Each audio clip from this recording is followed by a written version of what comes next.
Oi pessoal, meu nome é Verônica, eu vou falar para vocês um pouquinho sobre nutrição e produção de energia nas bactérias. Então, a nutrição das bactérias pode ser autótrofa ou heterótrofa. O que significa autótrofa ou heterótrofa?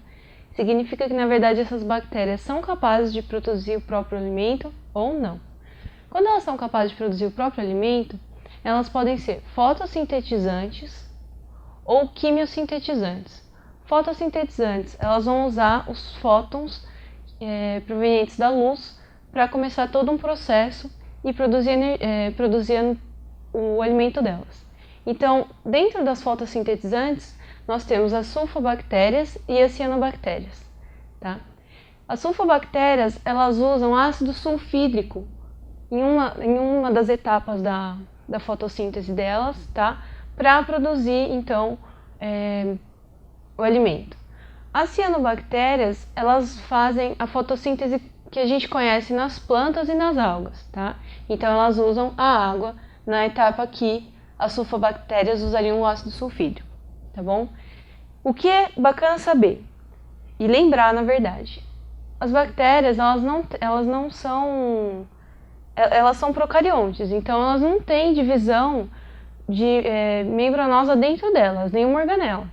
Elas não têm cloroplastos. Então, todo o processo de fotossíntese, ele ocorre em lamelas que existem dentro dessas bactérias, tá? E é onde existem pigmentos. O pigmento das sulfobactérias é diferente do pigmento das cianobactérias. Agora, em relação às autótrofas quimiosintetizantes, a gente tem o quê? A produção de matéria orgânica através da transformação de matéria inorgânica. Então, o que elas fazem? Elas usam amônia e sulfetos, por exemplo, para produzir, então, o alimento delas. Qual a relevância disso? Algumas quimiosintetizantes trabalham com amônia e nitrogênio. Isso é de extrema relevância para o ciclo do nitrogênio. Todos os seres vivos usam nitrogênio todos os seres vivos usam nitrogênio no próprio material genético. Então, a gente precisa, de alguma forma, assimilar o nitrogênio que a gente encontra na atmosfera, que é a maior porcentagem de nitrogênio que tem. Uma forma de assimilar esse nitrogênio, no nosso caso, é comendo plantas. Por quê? Existem associações de plantas com bactérias, nas quais as bactérias fixam o nitrogênio na raiz dessas plantas, tá? E conseguem colocar, então, o nitrogênio que antes era gasoso dentro da planta. Através de muitas reações e ao longo da cadeia, esse nitrogênio, então, ele vai passando de um organismo para o outro, o que facilita e possibilita, então, o uso do nitrogênio, tá? Em relação às heterótrofas, nós temos as saprófitas e as parasitas. As saprófitas, elas vão se alimentar de tudo que está morto. Então, elas vão acabar fazendo a decomposição, tá? Então, isso também é super importante. As parasitas, elas vivem dentro ou sobre organismos vivos.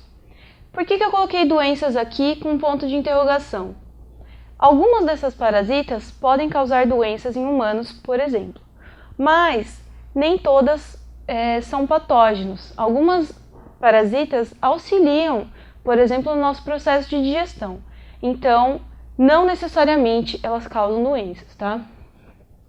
Em relação à obtenção de energia, nós temos 3 formas básicas. Primeira, a respiração aeróbia, ela é igual à respiração que a gente encontra nas células eucarióticas, tá? A respiração anaeróbia, então, ela vai acontecer na ausência de oxigênio, certo? E a fermentação, que pelas bactérias pode ser feita alcoólica ou acética. Qual a relevância dessa fermentação realizada pelas bactérias? Ela é usada na indústria para a produção de alimentos, por exemplo, tá bom? E o que é bacana lembrar também, a respiração, para algumas bactérias, ela não é obrigatória, aeróbia. Então, ela é uma aeróbia facultativa, o que quer dizer que, na presença de oxigênio, ela faz respiração aeróbia. Na ausência de oxigênio, ela faz a respiração anaeróbia. E a gente tem também a mesma situação para as anaeróbias. A gente tem anaeróbias facultativas e obrigatórias. Bom, É isso, até a próxima!